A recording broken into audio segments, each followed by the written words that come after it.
The following is an attempt at abridged reviews on steam locomotives from the smaller lands down under, once again inspired by Cal Unit Productions and his videos on EMD and GE diesels. Pretty much NZR's equivalent to the Stroudley Terriers. Versatile Pacifics, with 423 doubling as a Netflix show prop. Decent Baldwin Pacifics that were ruined through reboilering. You could go anywhere with these things, even the ocean floor. Double fairlies, a concept that amusingly broke Heiss. I'm just saying, these things looked better with wide firebox boilers.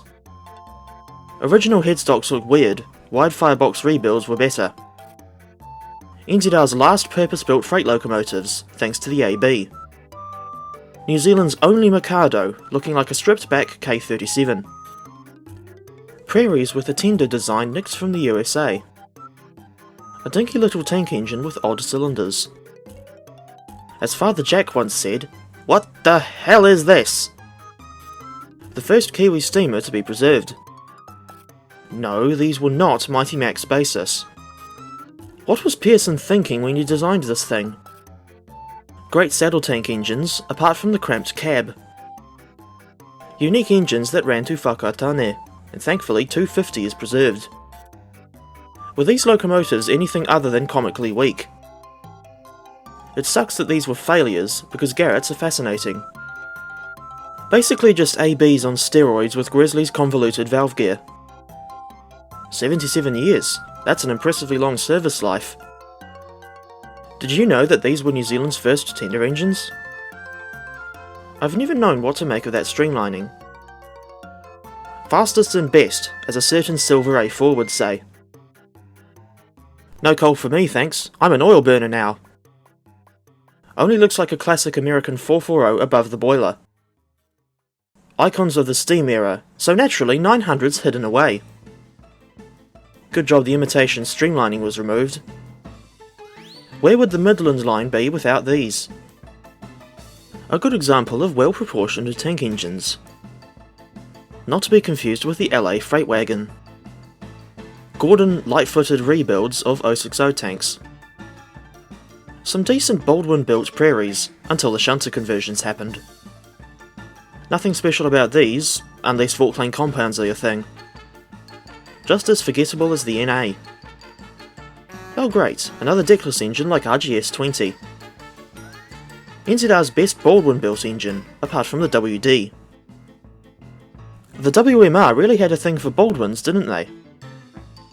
Nothing more than a jumped-up OA. Moving on. Undersized boiler or excessively long frame? You make the call. I don't blame you if you've never heard of these. The world's first Pacifics. So of course they're all scrapped. The engine that nearly went swimming in Littleton. Big sister to the R-Class. A nice Baldwin design spoiled by conversion to shunters. 460s with random numbers to rival the LNWR. Way down south, there lived some very rare 10-wheelers. Despite the designation, they were not ugly brutes. You sure this was American? Looks very English to me. Like pre-rebuild Henry, this one struggled to steam properly. Subject of an overused visual pun in my YTPs. The driving wheels were utterly daft, hence the engine's designation. Long-time riverbank liners near Lumsden. See, we can build locomotives too, said the early NZR. An icon for the city of Gisborne. So, yeah, these existed. The intimidatingly large tank engine variant of the AB.